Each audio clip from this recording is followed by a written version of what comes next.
I am joined today with Tom Andersen, Oscar Zulu 1 Alpha Alpha. He's from Copenhagen, Denmark.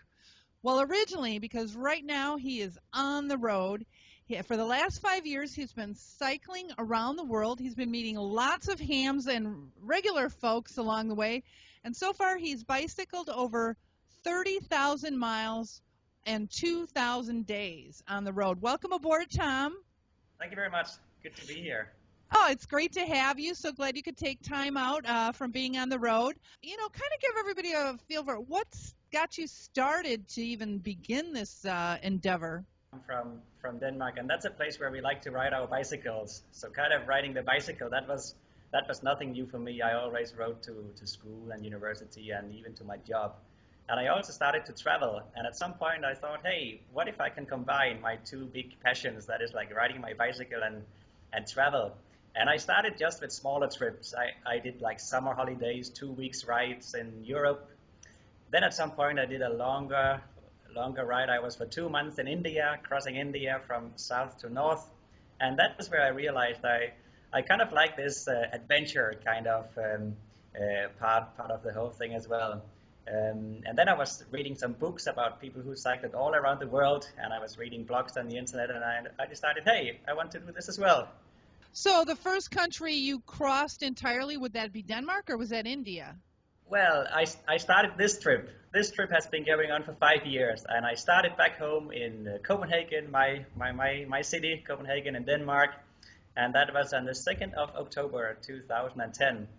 So we are at 5 years plus now and getting towards 6 years. I hope to be back before 6 years. I hope to be back before the 2nd of October 2016. And be done, completed. That's it. So we have a couple of months to go on this long trip. Yeah. So far, how many countries have you cycled through? Yeah, right now I'm in Egypt, and Egypt is country number 49 by bicycle. And I will add another. I plan to go up to Cairo here in Egypt, and I will take a flight over to Morocco because it gets a bit complicated now. It's a little bit difficult to get kind of out of Egypt because there is Libya, and then there is Syria on the other side, so it's you have to fly. You're in some dangerous areas. I mean, have you encountered any kind of close calls in some of these countries or near them? My overall experience is that the people have been absolutely friendly and helpful everywhere in the whole world. I was even cycling down through Syria in 2010 before the sad situation over there with the war, and I met only friendly people there. I've been in some other countries in Central America, Honduras, Nicaragua, El Salvador, that is also known to be like difficult, maybe dangerous countries, but the thing is, when you're on the bicycle, you're always kind of a very low-key visitor to a country, I guess, and it's not like people don't want to harm you when you're on the bicycle. I think that's a general idea. But what I think is the kind of risk is to be out in the traffic. So I'm out in the traffic for 6, 7, 8 hours every day, and I had some close call with the trucks. I was in Namibia. I was riding a kind of like straight road that was just like a straight road for 20 miles. And it was not a lot of traffic. And I was actually not even cycling. I was at the side of the road. And I just decided I heard a sound, and I was looking behind me, and I saw a big truck coming like right in my direction. And I had time to think that this guy wants to kill me or he has fallen asleep, one of the two options. And it turned out that it was option number 2, like he had actually fallen asleep. And I had time to jump, like I really had 1 second to think, and then I had to jump away from my bike, and then he hit my bicycle. And the back wheel was completely crashed, and I had to get a lot of repairs done, but luckily I was okay. I just jumped away like 1 second before. So you were able to use the same bike? Using my same bike now, but I had to get a new wheel, a new back wheel, okay. New pedals, and kind of extensive repairs, but I'm using the same bike still. Yeah. Luckily, you've never been injured in your 30,000 miles that you've been bicycling. Yeah, knock on wood, yeah. I have a few months to go before I'm back home. And I think the beautiful thing is that I've met so many friendly people all over the world as well, in all these countries. Never really.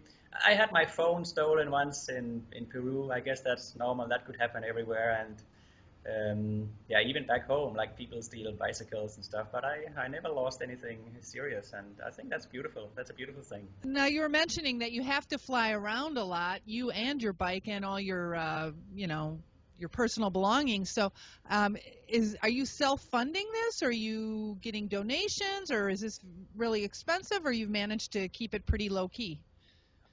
I tried to do it at a very low budget. My basic budget is $20 a day, $20 a day, and that seems to be working quite well, basically all over the world.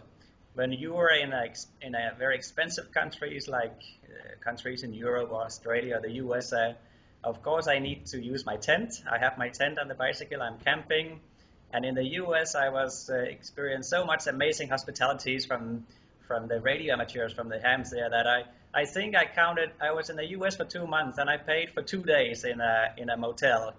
I think one night in Georgia and one night I think it was in Richmond as well. I paid, and that was it for 2 months. All the other nights I was either camping, but that was not even too much, and then I was staying with the radio hams along the way. That worked out great.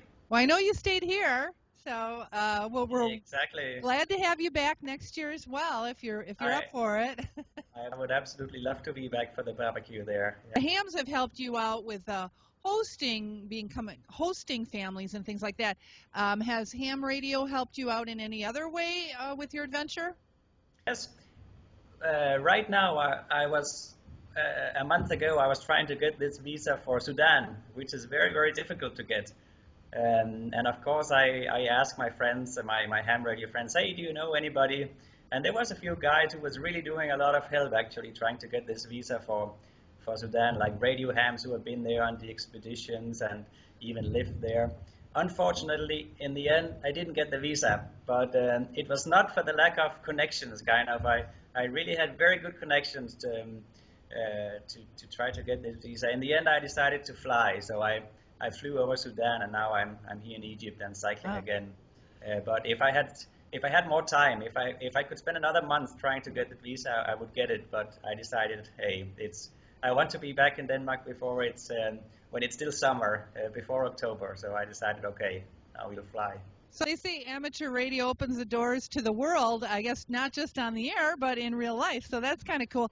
Now, do you only, when you're finding host families to stay with, are they mostly been ham radio operators, or do you have something on the web where people can sign up if they want to become a host family for you, or is it just through people you know? So it's a mix of everything, really. Sometimes it's people I just meet on the road. Like sometimes I just meet guys and when I'm cycling, and they say, hey, where are you from and where are you going? And I say, yeah, I'm from Denmark. I'm cycling around the world, and I think I'll stay in this area for tonight. And they invite me home, and it has happened several times, and it's amazing. Of course, the ham radio operators, especially in the US, I would say, and Canada, it was absolutely amazing, and there's a lot of hams there. There's not a lot of hams in Africa. Yeah, I know. I met a few people, but I've been here for 6 months now, and I think I stayed maybe 2 or 3 nights with ham radio operators here. But then the other thing is that it's quite cheap here. So with my $20 a day budget, I can still pay. I'm paying $8 for this room tonight, and it has air conditioning, it has Wi-Fi, everything. So the dollars take you up a bit further over here. So that's now, how long do you think it's going to take you to bicycle through Egypt? Egypt, that will take me about 2 weeks. I will be here in Egypt just for 2 weeks. Then I will fly over to Morocco, and I will spend maybe a week there. And then it's basically a 2 months ride back to Denmark through Spain, France, Germany, Denmark. That will take 2 months.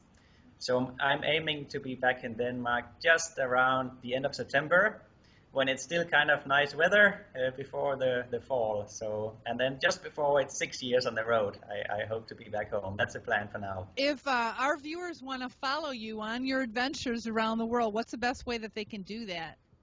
I have my website. It's called cyclingtheglobe.com, www.cyclingtheglobe.com.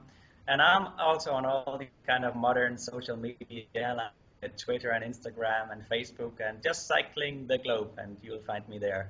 Thanks, Tom, for joining us. Appreciate you taking time out of your busy schedule, cycling the world, and making amateur radio a part of it. Yeah, wonderful. And I've been listening to your show. I was on for a few minutes when we met at Dayton last summer, and ever since I've been listening to all the podcasts there. So great show. Thank you. All right. Well, thanks for taking Ham Nation on the road with you. Take care and all the best and safe travels.